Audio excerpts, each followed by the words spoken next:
Hello everyone, good morning students, welcome again. This class is for 6th standard student. Welcome back students. So आज हम discuss करेंगे chapter number 2 6th का जो already चल रहा है. उसके बहुत सारे पार्ट्स मैम ने डिवाइड ऑलरेडी आपको एक्सप्लेन कर दिए हैं. काफ़ी सारे चीज़ें वहाँ पे चैप्टर 2 पे डिस्कस हो चुकी हैं. और chapter number 1 and chapter number 2 आपकी हेल्थ के लिए, आपकी लाइफ के लिए बहुत इम्पॉर्टेंट है. तो इसके वीडियो आप सारे देखेंगे, सारे पार्ट्स देखेंगे. तो चलिए स्टार्ट करते हैं आज की अपनी क्लास. जिन भी स्टूडेंट ने अभी तक पुरानी क्लास नहीं देखी है वो चैनल पे जाकर देख लेंगे, वहाँ पे एडिट है. सो स्टूडेंट्स, हम वापस से आते हैं अपने टॉपिक्स पे. पुरानी क्लासेस आप लोग ज़रूर देख लीजिए क्योंकि आप सबको पता है इस टाइम पे कोविड-19 चल रहा है. बहुत सारी बीमारियां आई हुई हैं हमारे, ठीक है. हमारे एटमॉस्फेयर में बहुत सारी बीमारियां हैं. फंगस है, बैक्टीरिया है, वायरस है. तो उन सब से कैसे बचना है, कैसे हमें कौन सा फूड खाना चाहिए. अगर हमारा फूड अच्छा होगा, हम अच्छा खाना खाएंगे, अपना ख्याल रखेंगे, सेफ्टी से रहेंगे, क्लीन करके रहेंगे अपनी सारी चीज़ों को, अपने आसपास के एनवायरनमेंट को हम जितना ज़्यादा क्लीन करके रखेंगे हम उतने ज़्यादा सेफ़ होंगे और सुरक्षित होंगे. तो आपको क्या करना है, क्लीन रखना है, अच्छे से अपना जो फूडिंग है उसको सही रखना है. तो आप जो होंगे हेल्दी होंगे. तो आज की वीडियो हम आगे स्टार्ट करेंगे. ये चैप्टर का नाम है food, where does it come from. Chapter number 1 था जिसके बारे में हमने ऑलरेडी डिस्कस किया है. खाना कहाँ से आता है, कैसे कैसे आता है. उसके बाद चैप्टर नंबर 2 पे हम food what does it contain discuss कर रहे हैं. कौन से खाने में क्या चीज़ होती है, कौन से खाने में कार्बोहाइड्रेट होता है. अगर हमने बनाना खाया आज तो बनाने से हमें क्या मिला, कार्बोहाइड्रेट मिला कि प्रोटीन मिला, ठीक है. और अगर हमने पल्सेस को खाया तो पल्सेस खा के हमें क्या मिलता है, पल्सेस में हमें प्रोटीन मिल जाता है. बनाना खाने से हमें कार्बोहाइड्रेट मिल जाता है. कोकोनट वाटर पीने से हमें क्या मिल जाता है, मिनरल मिल जाता है, ठीक है. तो यहाँ पे आपको पता है कि आपने अगर पल्सेस खाए तो आपको पल्सेस से क्या मिल गया, प्रोटीन मिल गया, ठीक है. अगर आपने बनाना खाया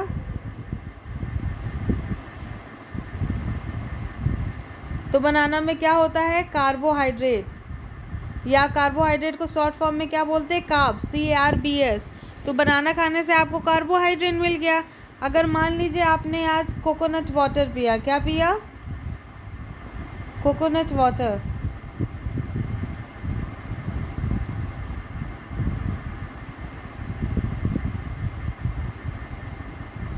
तो कोकोनट वाटर पीने से आपको क्या मिल गया, आपको मिनरल्स मिल गए.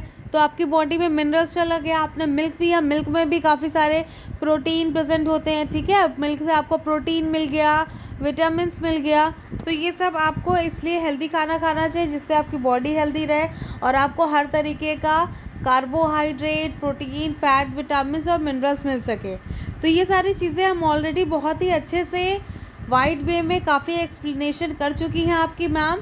तो जिन भी स्टूडेंट ने अभी तक ओल्ड पार्ट्स नहीं देखे हैं, पुराने वीडियोस नहीं देखे हैं, पार्ट 1, पार्ट 2 वीडियो नहीं देखे हैं, तो वो चैनल पे जाके देख लेंगे. और आज हम स्टार्ट करेंगे उसके आगे का डिस्कशन. तो आप सबको पता है विटामिन्स वगैरह डिस्कशन हो चुके हैं. सबसे पहली बात, विटामिन्स कितने टाइप के होते हैं, विटामिन्स 2 तरह के होते हैं. कौन कौन से, फैट सॉल्युबल विटामिन्स और वाटर सॉल्युबल विटामिन्स, ठीक है. वाटर सॉल्युबल विटामिन्स में 2 विटामिन्स आते हैं. कौन कौन से आते हैं वो यहाँ पे दिया हुआ है, ये देख लीजिए. इसे मैम आपकी बार बार क्यों बता रही है, क्योंकि ये इम्पॉर्टेंट है, ठीक है. Water soluble vitamin, fat soluble vitamin. Water soluble vitamin कौन कौन से होते हैं, B and C. Vitamin B and vitamin C किसके अंदर आते हैं, वाटर सॉल्युबल विटामिन के अंदर. फैट सॉल्युबल विटामिन के अंदर आते हैं vitamin A, D, E and के, ठीक है. फिर उसके बाद हमने डिस्कस किया था मिनरल्स के बारे में. मिनरल्स क्या क्या करते हैं हमारी बॉडी में, to build bones and teeth, for the synthesis of haemoglobin, for the coagulation of blood, for the proper functioning of muscles, nerves and thyroid gland, ठीक है. ये जो 4 पॉइंट है ये मैम ने आपकी बताया हुआ है आपको कि क्यों मिनरल्स यूज़ होते हैं। ठीक है, मिनरल्स के 4 बेसिक क्या क्या कंपोनेंट्स होते हैं, मिनरल्स के कौन कौन से 4 बेसिक कंपोनेंट्स होते हैं वो यहाँ पे दिया हुआ है। Calcium, phosphorus, iron, iodine, sodium and potassium. कौन कौन से हैं ये मेन, इसमें 4 कौन कौन से, calcium, phosphorus, iron, sodium and potassium, ये मेन है। ठीक है, और टोटल कितने होते हैं, 1 2 3 4 5 6 7, तो टोटल 7 होते हैं। लेकिन इसमें 4 जो है बहुत ही इंपॉर्टेंट है, जो हमें हमेशा रहना चाहिए। क्यों, क्योंकि अगर हम कैल्शियम की बात करें तो कैल्शियम कहाँ पे यूज़फुल होता है स्टूडेंट्स, जो कैल्शियम हम खाते हैं या हमें डॉक्टर बोलता है ना हमारे खाने में या हमारी बॉडी में कैल्शियम की कमी हो रही है, ऐसा क्यों बोलता है, कैल्शियम हमें हमारी बोन्स को स्ट्रॉन्ग करने में मदद करता है। ठीक है, अगर बोन्स स्ट्रॉन्ग रहे, अच्छी रहेगी, स्ट्रॉन्ग रहेगी तो अच्छे से चलेंगे फिरेंगे, तभी तो चल पाएंगे, हमारे हैंड अच्छे से वर्क करेंगे। इसलिए बॉडी में बॉडी की रिक्वायरमेंट के अकॉर्डिंग जितनी ज़रूरत है उतना कैल्शियम बॉडी में जाना चाहिए। कैल्शियम आपको किससे मिलता है, कैल्शियम आपको मिल्क प्रोडक्ट खाने से मिलता है। ठीक है, कैल्शियम आपको कैसे मिलता है, पहले पेन सेलेक्ट कर लेते हैं।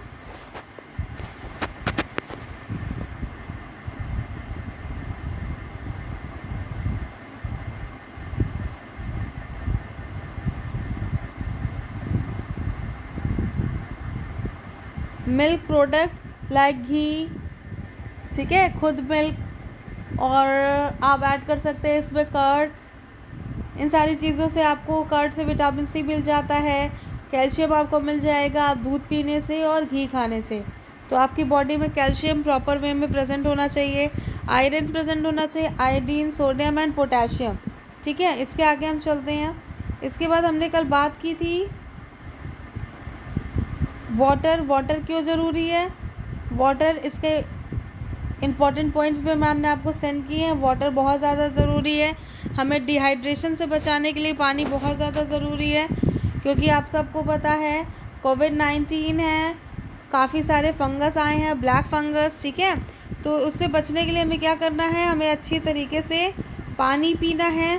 जब हम पानी पियेंगे तो हमारी बॉडी कैसी रहेगी, हेल्दी रहेगी, और हमारी बॉडी में क्या क्या फंक्शन रहेंगे, जो हमने खाना खाया है वो क्या होंगे, अच्छे से डाइजेस्ट होगा खाना। ठीक है, absorb nutrients from the digested food, जो खाना हमने खाया है उसमें से जो न्यूट्रिएंट्स उसमें प्रेजेंट है वो अच्छे से एब्जॉर्ब हो जाएंगे हमारी बॉडी में। Transport important substance with in the body, हमारी बॉडी के अंदर इम्पॉर्टेंट सब्सटेंस ट्रांसफ़र होते हैं, क्या चीज़, ऑक्सीजन। ऑक्सीजन हमारी बॉडी में ट्रांसफ़र होता है एनवायरनमेंट से, और वो हमारी बॉडी के पूरे सेल्स में जाता है, मतलब एक पार्ट से दूसरे पार्ट में जाता है। तो क्या हो रहा है, ट्रांसपोर्ट हो रहा है। तो जब हम अच्छे से पानी पिएंगे, हमारा वाटर लेवल सही रहेगा बॉडी में, तो ऑक्सीजन हमारी बॉडी में अच्छे से ट्रांसपोर्ट हो पाएगा। ठीक है, remove waste product from the body like sweating, पसीना आता है। ठीक है, पसीना आता है ना, वेस्ट प्रोडक्ट कैसे कैसे रिलीज़ होते हैं, पसीना आता है, आप वॉशरूम जाते हो तो उसमें कैसे वाटर जो हम पीते हैं वो हेल्प करता है। उसके बाद maintain a constant body temperature, हमारी बॉडी का जो कांस्टेंट टेम्परेचर बना हुआ है, सर्दी में हमें सर्दी तो लगती है, ठीक है, दिसंबर के महीने में ठंड लगती है ना, बट हमारा जो बॉडी टेम्परेचर है वो एक जगह पे रुका होता है। ठीक है, तो हमें ठंड बाहर से लगती है, अंदर से तो हमारा बॉडी टेम्परेचर नॉर्मल होता है, और अगर बॉडी टेम्परेचर बढ़ता है, हमारी बॉडी हॉट होती है, तो मतलब हमें फ़ीवर हो रहा होता है। ठीक है, तो इस तरीके से चीज़ें हैं। और फिर उसके बाद prevent dehydration in the body, हमारी बॉडी में डिहाइड्रेशन प्रेजेंट होता है, प्रिवेंट करता है। डिहाइड्रेशन प्रिवेंट करेगा तो हमारी बॉडी में पानी की कमी नहीं होगी। तो ये सारे इंपॉर्टेंट पॉइंट्स हैं, इसलिए मैम ने आपको बाद में फिर से समझाया, क्योंकि पानी ज़रूरी है, आपको पानी पीते रहना चाहिए। और एक दिन में कितना पानी पीना चाहिए यहाँ पे दिया गया है, एक दिन में हमें 2 से 3 लीटर, कितना, 2 से 3 लीटर पानी डेली पीना चाहिए एवरी डे, जिससे हमारी बॉडी हेल्दी रहे। ओके स्टूडेंट्स, आप लोग ये चीज़ आपको आपकी मैम ने आज बताई, आप लोग अपने घर में बता दीजिए, सबको बोल दीजिए कि एक दिन में कितना पानी पीना है, 2 से 3 लीटर पीना है। इसके बाद हम आगे चलते हैं।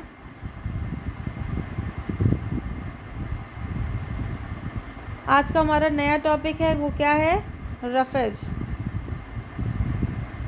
ये जो यहाँ पे इंटरेस्टिंग फैक्ट दिया हुआ है, मैम ने इस पर भी डिस्कशन किया था। The loss of water from the body causes dehydration.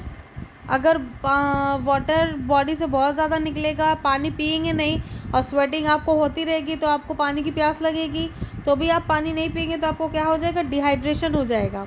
और डिहाइड्रेशन में क्या होता है, ब्लड क्या होते हैं, थिक हो जाते हैं और हमें पेन होता है, क्रैम्प होते हैं। जब हमारी तबीयत ख़राब होती है गर्मियों में, लूज़ मोशन या स्टमक पेन, ऐसा क्यों होता है, क्योंकि जो हमारा वाटर लेवल है बॉडी का वो कम है, मेंटेन नहीं है, हमने सही से पानी नहीं पिया है 2-3 दिन से, तो हमें क्या होता है, क्रैम्प्स होने लगते हैं हमारे, ठीक है, पेट में पेन होने लगता है। तो आपको क्या करना है, आपको अच्छे से पानी पीना है। आज का नया टॉपिक है हमारा रफेज। रफेज पे आते हैं। तो यहाँ पे बहुत सारी जो है इन्फॉर्मेशन वाली बातें मैम ने आपको बता दी, तो आपको अपना ख्याल कैसे रखना है ये पता है।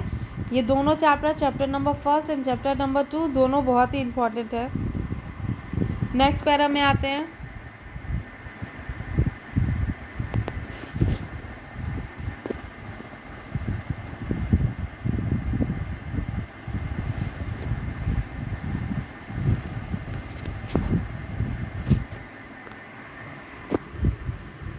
रफेज क्या होता है, मैम ने ऑलरेडी आपको बताया हुआ है। Roughage is the dietary fibre present in food. कहाँ पे प्रेजेंट होता है, ये डाइटरी फाइबर कहते हैं इसे, मतलब रफेज क्या होता है, फाइबर भी होता है। और ये कहाँ प्रेजेंट होता है, फूड में प्रेजेंट होता है, जो खाना हम खाते हैं उसमें प्रेजेंट होता है।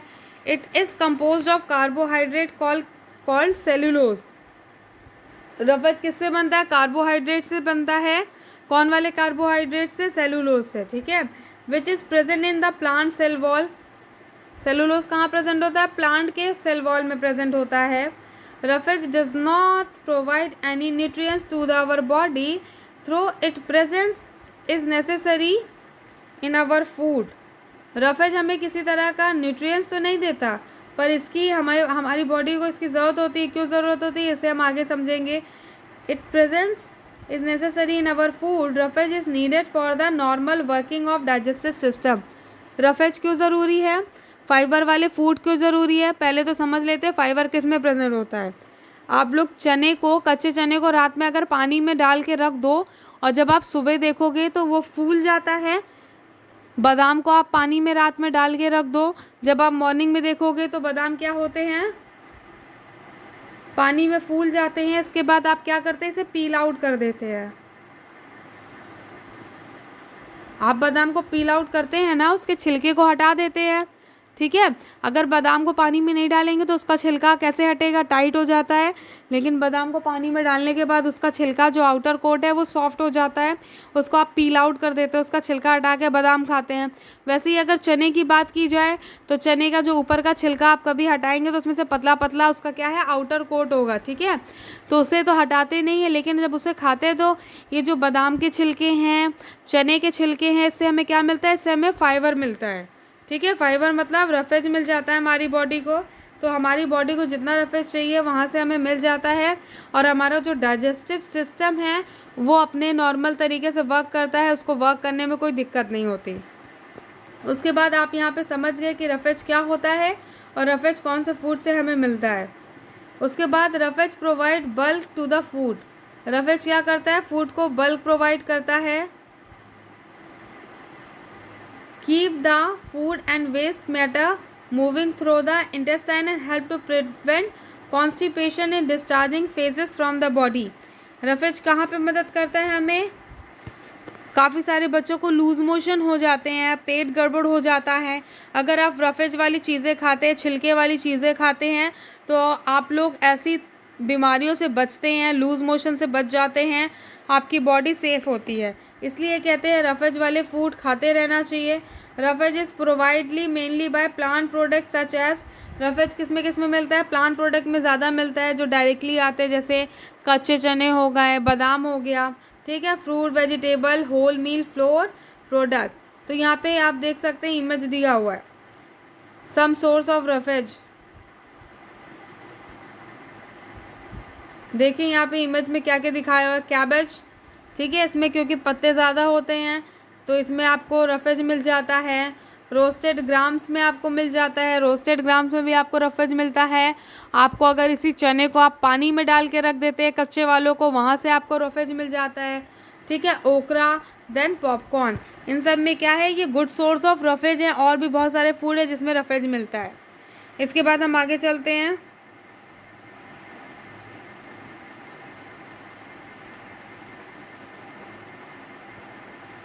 इसके बाद जो आता है वो है बैलेंस डाइट। यहाँ पे चेक योर प्रोग्रेस में कुछ क्वेश्चन दिए हुए हैं, ठीक है। तो इसको मैम आपको होमवर्क में देंगी, करके आपको दिखाना होगा। Name any 3 source of animal protein, ठीक है। State 1 function of protein in the body, name the water soluble vitamins. इन सब चीज़ों को मैम आपको होमवर्क में देंगी। क्वेश्चंस को आपको दिखा करके बताना होगा। तो क्वेश्चन नंबर 6 है, इसका आंसर आप लोग कमेंट बॉक्स में कमेंट करके बताएंगे। कहाँ पे बताएंगे? कमेंट बॉक्स में कमेंट करके मैम को आपको बताना है, कमेंट करना है।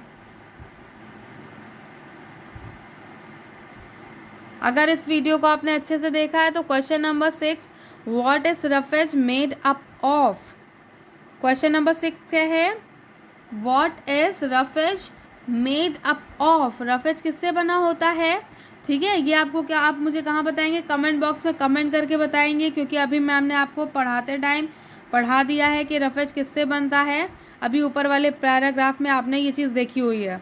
तो आप मुझे ये कमेंट बॉक्स में कमेंट करके बताएंगे कि रफेज किससे बना होता है, ठीक है। आप सबके कमेंट आने चाहिए। और आप लोग क्या करेंगे, चैप्टर नंबर 1 की अपनी कॉपी कंप्लीट करके रखेंगे। और क्या करना है आपको, कॉपी कंप्लीट करना है।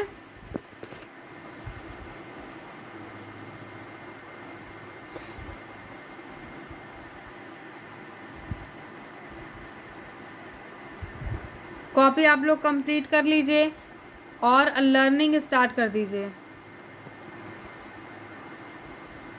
आपको ये 2 चीज़ें करनी है, ठीक है। क्या करना है आपको, अपनी कॉपी स्टार्ट कर देना है, कंप्लीट कर लेना है। आपको चीज़ें लर्न करना स्टार्ट कर देना है। आप जितनी जल्दी लर्निंग स्टार्ट कर देंगे उतना अच्छा है आपके लिए, क्योंकि ये 2 चैप्टर ऐसे हैं जो आपको लाइफ टाइम आपके लिए यूज़फुल होंगे, आपको काम आएगा, ठीक है। तो सो स्टूडेंट्स, आज की क्लास यहीं पे एंड होती है। इसके आगे का टॉपिक बैलेंस डाइट हम नेक्स्ट क्लास में करेंगे। आपको मैम होमवर्क में कुछ क्वेश्चन देंगी, आपको वो होमवर्क में करना है, ठीक है। पहला तो होमवर्क आपका ये है कि क्वेश्चन नंबर 6 का आंसर आप क्या करेंगे, कमेंट बॉक्स में कमेंट करके बताएंगे क्वेश्चन नंबर 6 का आंसर। ये आपका होमवर्क है, ठीक है। क्वेश्चन नंबर 6 का आंसर आप कहाँ पे बताएंगे, कमेंट बॉक्स में कमेंट करके बताएंगे। और ये आपको कर लेना है, ठीक है। और question number 5, write any 2 function of water in our body. ये भी अगर आप कमेंट बॉक्स में कमेंट करके बताइए मुझे, 2 function of water in our body. पानी का हमारे शरीर में कौन कौन से 2 मेनली फंक्शन है, वो भी मैम ने आपको आज बहुत अच्छे से डिटेल में बताया है।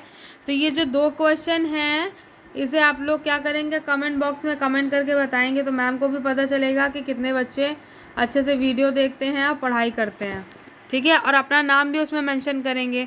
कमेंट बॉक्स में कमेंट लिखने के बाद आप मेंशन अपना नेम करेंगे, जिससे मैम को पता चले कि आप कौन से सेक्शन से हैं, सेक्शन ए है, सेक्शन बी है, और आपका नाम क्या है, ठीक है। इससे आपको आगे जब एग्ज़ाम में मार्क्स मिलेंगे तो मुझे पता होगा कि कौन से स्टूडेंट सही से पढ़ाई करते हैं घर पे। आपको पढ़ाई अच्छे से करनी है, सारे वीडियोस को देखने हैं, नए वीडियोस को भी देखना है, पुराने वीडियोस को भी देखना है। सो स्टूडेंट्स, आज की क्लास हमारी यहीं पे एंड होती है। इसके आगे का टॉपिक जो है वो हम नेक्स्ट क्लास में देखेंगे। आज हमने रफेज के बारे में पढ़ लिया, रफेज का सोर्स क्या है। आप इसके एग्जाम्पल्स हमेशा 2-2 याद करके रखेंगे। ये सोर्स है रफेज के, जो गुड सोर्स हैं, ठीक है। एग्जाम्पल्स 2-2 हमेशा याद रखेंगे। इसके आगे का टॉपिक हम नेक्स्ट क्लास में डिस्कस करेंगे। यहाँ पे जो एन इंटरेस्टिंग फैक्ट मैम ने आपको बताया है इंटरेस्टिंग फैक्ट क्या था कि पानी अगर हमारी बॉडी में कम हो जाता है, जो पानी हम पीते हैं, तो हमारी बॉडी में कैसे कैसे प्रॉब्लम्स होने लगते हैं। तो ये सारी चीज़ें आप पढ़ते रहेंगे, आपको समझ में आती रहेंगी। Thank you.